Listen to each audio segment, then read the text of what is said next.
Hello and welcome to The Lucky Roll, an eclectic channel for eclectic games. And today we're going to be reviewing issues 41 to 50, painted, of the Warhammer Imperium mini Hachette Collectors series. So issue 41 comes with the Chronomancer, and it's an interesting issue because, of course, it goes into the actual mini itself, and as you can see, it's a very interesting mini that kind of plays with time. This issue also goes into the Death Guard, which was a very popular faction with the previous Hachette series, which is Warhammer Conquest. And if you want to see all of those issues painted, you can check the link up here in the corner in case you want to see an hour-long video where I talk about every mini that was in the previous 80 issues of Hachette. But anyway, I digress. This is, it talks about the Death Guard. It gives you the usual how to build, how to paint. It also goes into, of course, the details of the Chronomancer and what kind of dual attack weapons he has.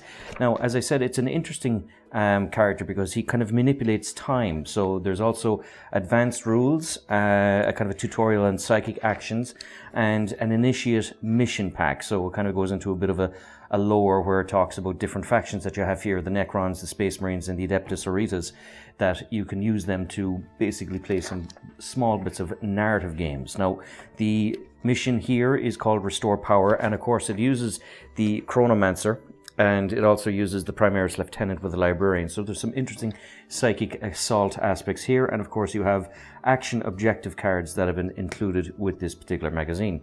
Now, as for the mini itself, it is quite frankly a beautiful little miniature. It really stands out. I mean, if you look at it, you have three little kind of square boxes here and one missing box here, which is in his hand. And as you can see, the magic is, he's using it to kind of manipulate time, where the box is opening up and there's kind of a sphere effect going on there. It's quite frankly, it's a beautiful little miniature. And if you were, like, I'm an average painter now, but if you had a truly gifted painter, they could really make this thing pop.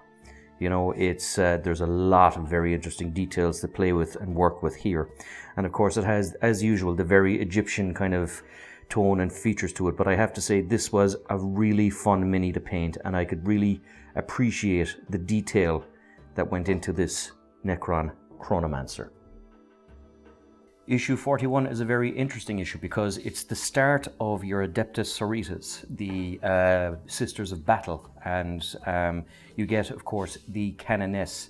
Now, it's an interesting issue because, of course, it obviously goes into the Canoness herself, but it does a deep dive into the lore of the Adeptus Sororitas themselves. So it's actually a great issue in terms of just information and introduction to them, a little bit of kind of the background, the fanaticism, the insanity, and kind of even a little story about holy fire. So it goes into kind of certain heroes. It's a great little issue for lore. It has, of course, the usual how to build, how to paint, and as you'll see in a second when I zoom in on the mini, it has incredible detail on it. You have, of course, the usual data sheet with the Canoness. You have a tutorial on how the Canoness will use her rod of office to kind of inspire other sisters around her. You have a mission called the Initiate missions again, which we were talking about in the previous issue, and you have a scout mission which is called Purify the Shrine, which, even though you only have one mini, the Canoness, you can still use her with the Assault Intercessors and 3 Aggressors to work against the Royal Warden and a few Necrons. So you do get to use your mini straight away. So that was issue 42 itself. But as for the mini, she is quite frankly an excellent piece of work from Games Workshop. A really imposing standout figure. I mean, there's fantastic detail here with the fleur-de-lis on the back, with kind of iconography absolutely everywhere on the woman. Even little details like her robot leg, the plasma pistol behind on her cape, the sword, the badge of office, and also two kind of...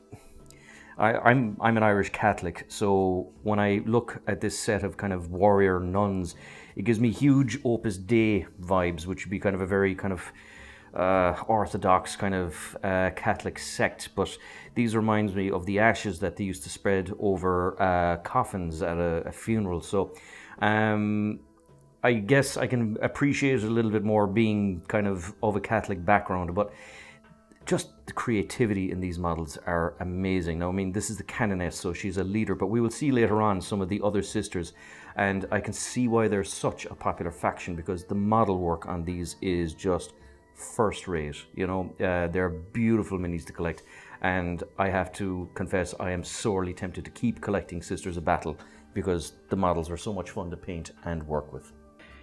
Issue 43 comes with a paint and a brush, and you'd be surprised the brush was actually a welcome addition at this stage, because they do tend to fray a little bit with use if you don't look after them, so it's nice to actually have a spare brush. This issue, of course, because it's a paint and a brush, has more time to go into the lore. So you have the Adeptus Sororitas here, where you can kind of use all the different names that if you want to kind of personalize your sisters. You have here another interesting thing with corrupted engrams, so you can kind of personalize your Necrons a little bit more. So depending on what kind of the corrupted code they have, it has a different effect on the Necrons around them. So it's kind of nice, cool little lore to kind of give background to your Necrons and your sisters, and kind of make you enjoy the game that a little bit more. There's some lore on the Thousand Suns, which is a very fun faction to play. When I play Chaos, I tend to play demons in the Thousand Suns because they're all magic and kind of Zinchian kind of madness. It's just an interesting faction on them. They're a fun faction to play. You have the Scourge Stars, so of course it gives a bit more background onto what army factions are there, such as the Plague Marines, Khorne Berserkers, the Rubik Marines from the Thousand Suns, and the Adeptus Sororitas themselves. It gives you some information on the Garden of Nurgle and the Great Game, which just kind of basically the Great Game is the war that all the Chaos Gods have with each other. You have a how to paint guide. Now this one's interesting because this is edge highlighting. So this is basically how you make minis pop. So if you are a gifted painter, or you want to know how the guys who are much better than me make their minis just stand out, a lot of it is down to edge highlighting, which is a small thing that just catches the eye. So as you can see here, by putting a little edge down the center of the blade and the edges of the blade, the sword stands out an awful lot more, rather than just being kind of plain, simple lead belcher. And it shows you different ways on how to do it. So this paint guide actually is quite good, and it goes into the recessed shading and things like that, just to make the minis pop. So this is actually, like, I've been largely ignoring the paint guides because I've just been kind of rocking on with it myself. But this is, to be fair, a good issue when it comes to the painting. You have some of the rules for the Adeptus Sororitas, so they're kind of sacred rites, kind of abilities and characteristics you can give their armies. You have a mission called Martyr's Rest. So this is an interesting one again, because it brings in the Canoness, because you haven't had the Canoness. You've only got the Canoness, but allows her, it pairs her with the Skitarii this time, as well as the Assault Intercessors and the Chronomancer, of course. So it does allow you to use the minis that a little bit better. The next issue, of course, is more terrain. Now, I've had my fill of terrain, but that's my problem, not Imperium's magazine, because if you are just getting these magazines, this extra bit of terrain is a godsend, because it allows you to work with the battlefield a little bit more. So, of course, it talks about the battle zone, which is the Holy Ground, so the Adeptus Ministorum stronghold. So basically the terrain is kind of covers these aspects of it. You have the White Scars, which are a loyalist Space Marine faction. Their leader, Khan, is actually one of the cooler Primarchs, so kind of a Mongolian horde type of leader. They're very fast, very mobile, pure heroes. In the Horus Heresy, they were one of the factions that helped save the day. They're a cool faction. People don't always play them because they're predominantly white, and white is a hard colour to work with. You have, of course, the Reign of Blood, which is an interesting story about the Adeptus Sororitas and how they kind of came to prominence, because in the 10,000 years between the Horus Heresy and the 40k, which is the era that the game is played now, there was about 10,000 years of strife, one of which was a kind of pretenders to the Emperor worked on the fanaticism and zeal, and kind of, because they were trying to replace the Emperor per se, there was a couple of mad fights in between the 10,000 years. So this is a story about one of them, a kind of a renegade High Lord of Terra who tried to take over, and the sisters becoming part of his bodyguard, and I believe turning on him. You have the how to build for the Factorum, which is fairly straightforward, and a paint guide. You also have a tutorial here on placing terrain, how strategic reserves work, and basically the battle for the spires, which allows you to kind of use the terrain, and of course you have a nice huge amount of forces in play for this particular story mission. So that's all done. Let's have a look at the terrain we get this time. So as you can see, I've kind of had my fill of terrain, but what I've done is I've dirtied it up a fair bit more with this stuff called Ryza Rust, and I kind of just dot it. So it kind of gives me, a lot of my terrain maps are kind of dirt, kind of deserty type things, so it just suits me personally.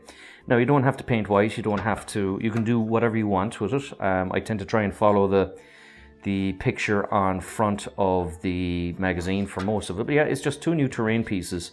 I have quite a lot of them at this stage, so when I have all 80 issues painted up and sorted, I'll put them all together, and you can kind of see for yourself that they'll make a really kind of cool shaped building. I mean, this is, to me, actually quite cool. I have another piece that I'll show later, but you can make the formation of a rune building and have a kind of a HQ inside, or a base to start with, or even make an objective marker inside it. So, and these terrain all kind of give extra rules. So I mean, you can put minis up here and they have a height and shoot advantage, cover, things like that. It's like I said, I've done so many of them, it's a bit of a chore, but nevertheless, that's my problem rather than the kind of your problem, because if you're collecting these for the first time, these are easy to paint, they're fun to paint, and they are a great addition to your collection.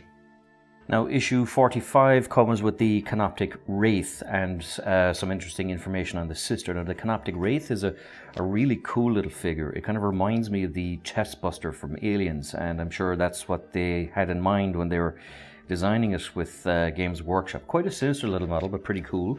The issue, of course, goes into details on who and what they are. It gives you some more information on the Adeptus Sororitas and what kind of war gear they would have. It goes into different kind of orders. So, like, you have the Order of the Valorous Heart, and you have the Order of the Argent Shroud, the Silver Spearhead, which would be here. So it gives you some background on them. It also goes into the Astra Militarum, which would be the regular forces of the Imperium, where the normal human beings are kind of put into play, and you have a list of the different types of ones here. So, like, you have Steel Legion, you have the Huntsman, you have the I can't think of these guys, the Mordian, so they're kind of very prim proper. You have the Catachan Jungle Fighters, you have the World War I inspired Deathcore Krieg. I have some of those from the Kill Team box set, and they're amazing minis to paint. You have the Shrouded ones, and you have a kind of a Napoleonic era type of ones. Some of these are Forge World, but fortunately Games Workshop seems to be going into plastic. So the Plastic Krieg, for example, were very popular and very fun to paint. But so, because it's a massive future where nothing but war ever happens, so you have oodles and oodles of different types of guardsmen that you can paint up and play. You have the how to build the Canoptic Wraith, fairly straightforward guide. It was a little bitty to put together, but if you just go slowly, it works out fine. You can also paint it. You have the data sheet on the Canoptic Wraith, and you have the Canoptic Infestation, and of course, as you can see, the kind of alien vibe where you have this infestation kind of chest burster kind of vibes to it. Now, chest burster is not the right way to call it, because it's actually much bigger than a chest buster. But again, you get to play with the Canoness, and you get to use the Tech Priest Dominus and Engineer in the latest issue or mission, which is called Cleanse the Hive. So you are getting good value out of your Canoness from 3 or 4 issues ago. So let's look at the Canoptic Wraith itself. Now, like I said, I was calling it a chest burster, but this thing is this is much bigger than a chest burster. It's huge. Like, this thing dwarfs a normal guardsman or even a Primaire Space Marine. I mean, the Canoness and next to it is small. So if this thing is jumping after you, you're going to have a real bad day. It was fun to paint. There's lots of detail in it. So I mean, you can kind of, you have the back here, and you have the little green stripes going all the way down here. So there's a lot to kind of do with it. There's a lot of details here on the base, and also the guide tells you not to glue this little bit. So you can move that up and down accordingly if you wish. To be honest with you, I don't see the point in gluing it or not gluing it, it's however you want, but it's a cool little model, very sinister looking, and it literally towers over any poor mini it comes in contact with. A really cool little model, and that's what you get in issue 45. Now, issue 46 is a good issue because it comes with the first half of the Sisters of Battle box set.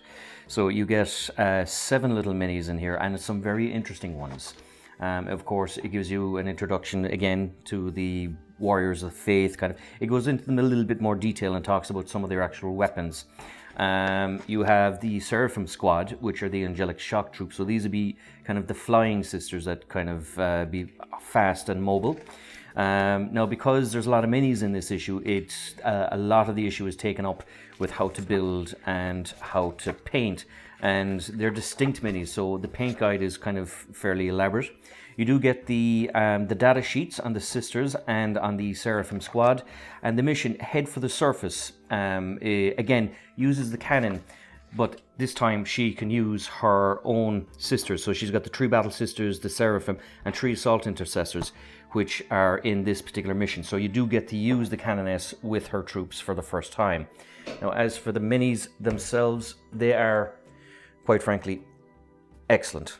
I mean, this is the Seraphim. So now they're quite dark here, but that's just because I'm not quite catching the light.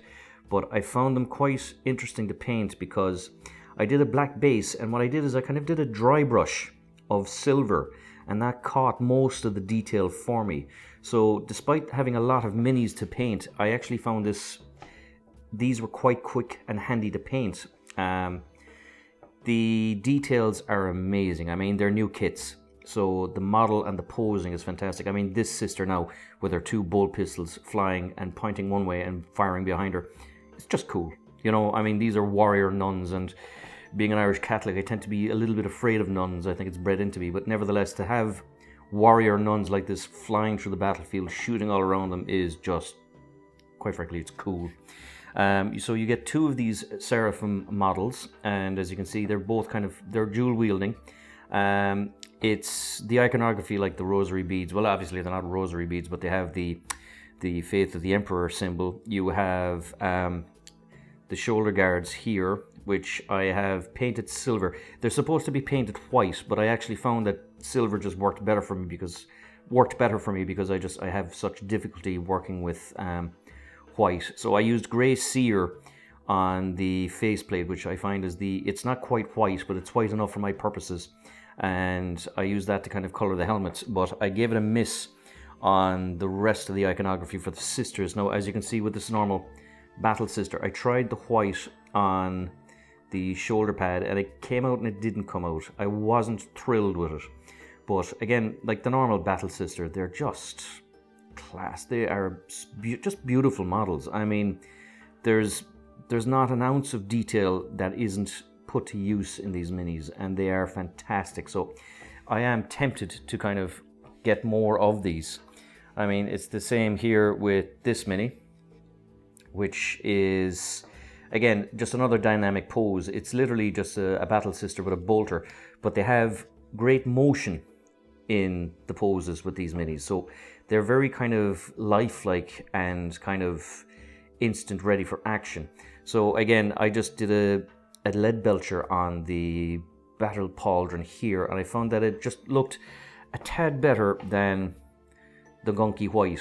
Now, it's your own personal preference, but if I do collect more sisters, I'll be going for more kind of a lead belcher shoulder pauldron than a kind of a chunky white with the paint, because they're my sisters, I can do what I want with them. But I just found it easier to paint it with a paint that was more reliable, like lead belcher, than with a paint that is very difficult to work with, like white. So yeah, this is just another battle sister. I mean, they all have very dynamic, beautiful poses. Now, these two are, again, this is why Irish people or Irish Catholics can be so very afraid of nuns. It's the whole kind of punishment thing. I mean, you can see that this figure here, her face is bound. She's going into battle blind. She's wielding a two-handed sword. So she's obviously in some kind of penance for what she did. I don't know what crime she could have committed, but in order to exonerate herself, she goes into battle without her armor, with a two-handed sword and literally blinded. And if she survives it, her penance will be served, and she can, I presume, take her place back amongst the ranks of the Battle Sisters. You have another poor thing here. This thing is just hideous. I don't know what, was it a heretic that they got hold of and they kind of stuck 101 little bits in him to put him to use. But his entire body is full of scars. Excuse me. His entire body is full of scars. I had fun putting Blood for the Blood God on his feet because he's literally running into the battlefield barefooted. And given the amount of shrapnel and rough terrain and God knows what's out there, that would wreck his feet. As you can see, he kind of whips with two kind of whip type of things, so it's kind of like a flagellant. So I presume he whips the heretics into hysteria, or whips himself into hysteria, because his body is covered in scars. But a very cool, very sinister, and very scary addition to the Sisters of Battle. But as I said, they are incredible minis and great fun to paint, and I think I will be collecting more of them.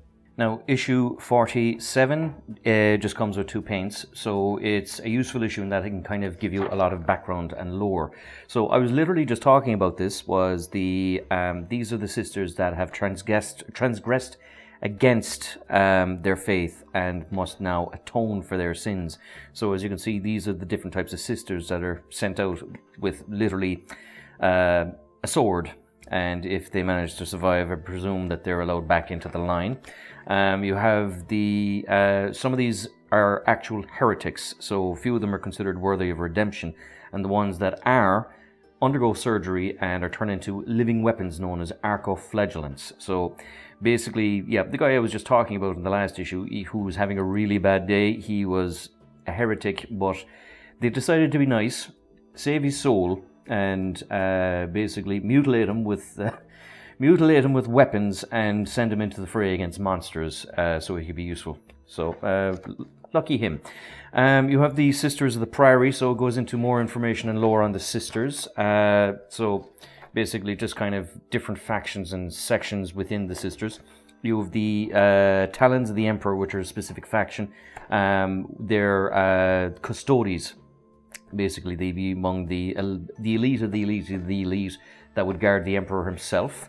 You have the Children of the Worm. Now, this is very interesting. So this is where kind of faith and heretics and kind of Inquisition stuff comes into play, because as you can see, this person here, she's half alien.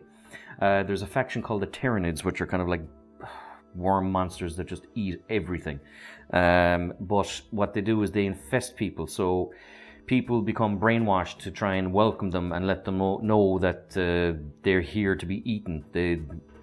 So one of the things the heretics, or one of the things the sisters would do, or other kind of Inquisition agents, is they'd root out these things before they kind of infest the whole planet and kill everyone. You have another bit here where it talks about the Eldar and their fun and games with the Tyranids. So it's an interesting, like I said, it's an interesting lore issue. So this is basically about a war zone. So obviously it's a hotly contested war zone between the Eldar and the Tyranid. You have a further guide on how to paint. It goes into different abilities for the sisters. So you have Shield of the Faith and Zealot. You have the stats here for the Sisters Repentia and the Arcoflagellants. And you have a new mission, of course, Leading the Faithful. So your Canoness, again, gets to lead some of the sisters in the battle onto a new mission called Breach Their Lines. Issue 48, however, comes with more terrain. Now, like I said, I've said all that I can really say about terrain, but nevertheless, we'll go through the issue. One thing that is interesting here, however, is the Dark Angels. Now, they're interesting because they're rumored to be the next Space Marine faction to be heading up 10th edition of Games Workshop. So basically every time Games Workshop do a major revamp of the rules, they will introduce new versions of the Space Marines, and the Dark Angels are very kind of monkey kind of Knights of Old chapter. So they're interesting because they're probably going to be the guys that will be leading the story next time, because their Primarch, their leader, is supposed to be rumoured now to be the next leader coming back, a character called Lionel Johnson. Now you have here basically just more information on the Adeptus Sororitas mission roster. Again, this is just information now about the Dark Angels, the Sons of the Line, Lionel Johnson. So they were actually the faction that led in the 7th edition of Warhammer, and after that it was Ultramarines for the next 2 editions, and it seems to be going back again to the Dark Angels, and they will be worth looking at because Games Workshop will naturally want to push the product, so they'll make them a little bit more powerful than all the other factions for a little while. It also goes into the Space Marines Apothecarians. So basically these are the medics to a degree. If they can save you, they will. If they can't save you, what they do is they harvest something called a gene seed from you. So every Space Marine has kind of the genetic code that made them as powerful as they are growing inside them. So if the Space Marines beyond saving, what they do is they harvest that gene seed, this kind of superfluous organ, and take it back so that the lineage of the Space Marine that has fallen continues. You have the Imperial Creed, which is basically the faith of the Empire. So it's just basically the cultural belief system of the entire Imperium, basically a reason to not give up. And you have, of course, here the Penitent. Now, this, again, like I said, is very scary Opus Dei Catholic, if you know what I mean. But you have the Penitent Engine, which we'll see in a future issue is a really cool little mini, so it gives you some information on that. And of course, we see here the Sister Repentia, the Archoflagellants, and the Penitent Engines and Mortifiers. So, like I said, it gives you kind of a real scary religious zealot side to them. This is how to build, how to paint the terrain, the usual thing. You have extra rules here for the Sister Sororitas, which is called Act of Faith, and you have another mission here called Cryptic Machinations, where again you get to lead the Canoness, and which is an exclusively Sister Force this time against some fairly elite Necrons. So looking at the terrain itself, as you can see, it's more terrain. I've done the same sand-beaten thing. I'm all terrained out, but like I said, it's a good one. What I do like about it, though, is you can kind of give the essence of a ghost building. So it can look really cool in a tabletop, that if you have, say, a destroyed, shelled-out building like this, that it looks cool. It adds cover for your armies, and it's, like I said, it's functional. Brilliant if you don't have it. Only okay if you already have it, or several versions of it, as I do. But nevertheless, it's an easy enough paint, because I'll tell you one thing, after painting so many of these things at this stage, I've gotten quite quick at it.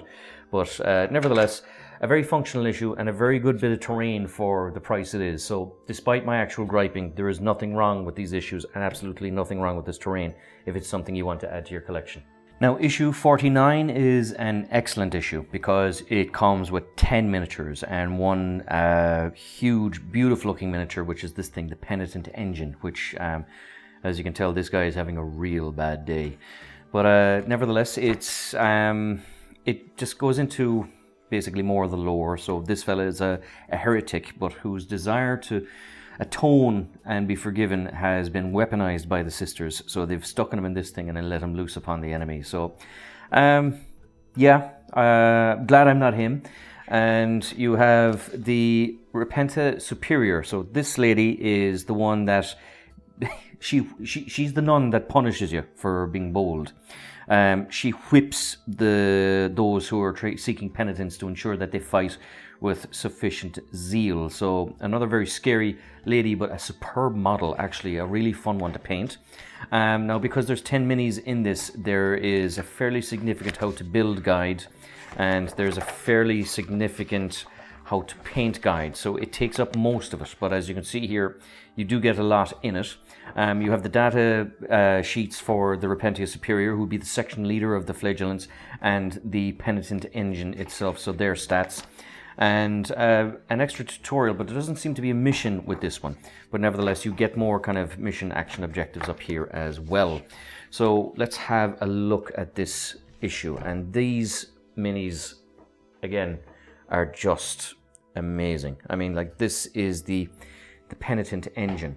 It's, I mean, if you look at that from a design standpoint, this thing is running full blast into the fray. I mean, that is just... This is why Games Workshop are among the top in the world when it comes to making miniatures. I mean, the fact that you can sculpt a pose like this for model makers and hobbyists to kind of paint and put together just shows the skill at play. As for the guy himself, as you can see, he is not having a good day. It wasn't on the picture, but I had fun kind of painting little bits of blood for the blood god again around his bonds. So I kind of gave me the idea that even though he's trying to show repentance, he's chafing against them. So even here at the neck brace, that you can kind of just put little bits of blood for the blood god. As for the rest of it, like, it's essentially a dreadnought with two big huge buzz blades tearing into the battle. You know, this is just a superb mini, really stands out in the battlefield and is just a really, really cool little thing. You have the section leader for the Seraphim. So as you can see, she has a plasma pistol, whereas the others had bolt pistols and a power sword. She's also not helmeted, so another really cool little sister of battle. Like I said, these are just amazing minis. The detail on them, the sculpts are just beautiful. You have here, she will be the section leader, and as you can see, it's a very Catholic thing where you would have, they used to keep the bones of saints and kind of idolize them. So you could go up to, say for example, there's Saint Eve in France, in Brittany. In Brittany, not France. The Bretons would venerate Saint Eve, and they have his bones for display.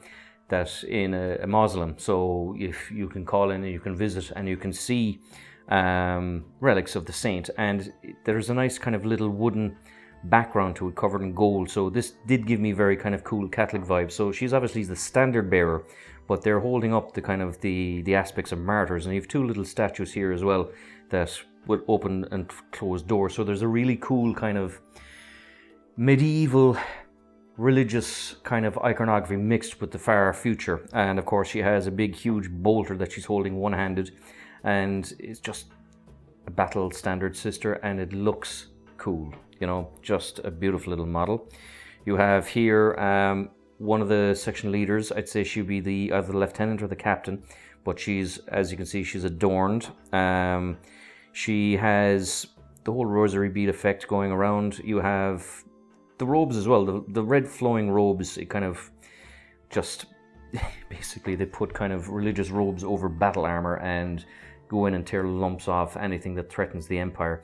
So just another beautiful little model. This is the lady that, if you're bold, she's the one that whips you into battle. So maybe that would excite some of you. It would certainly terrify me.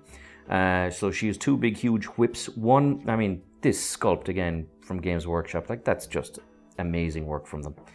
But she's the one that'll be in charge. She'll be the section leader of the people who are trying to basically atone for their sins and just pelts them into battle. And if you don't fight hard enough, she'll whip you harder. So this, of course, is one of the poor sisters that has to atone for her sins. So as you can see, she's lucky in one sense that she can see she can see where she's going. The others tend to be all kind of blinded or have their faces covered, but she has a padlock around her where I presume that these things will cut and hit her. She has the big two-handed sword, and yeah, she's led into the battle by this lady here on the other side. You have one of the Archoflagellants. So this is another heretic that was worthy of redemption. So they mutilated her with machine parts, whipped her to bits, and sent her to run off barefoot into battle. And again, I just wanted to put a little bit of blood for the blood god on the toes. You have here just another sister. What's cool about her is she has a little eye patch, and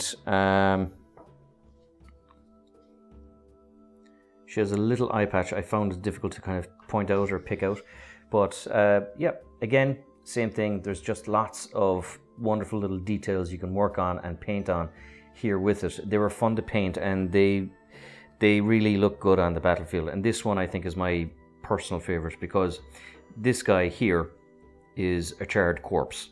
This was, I think, a Khorne berserker, and she just basically cooked them.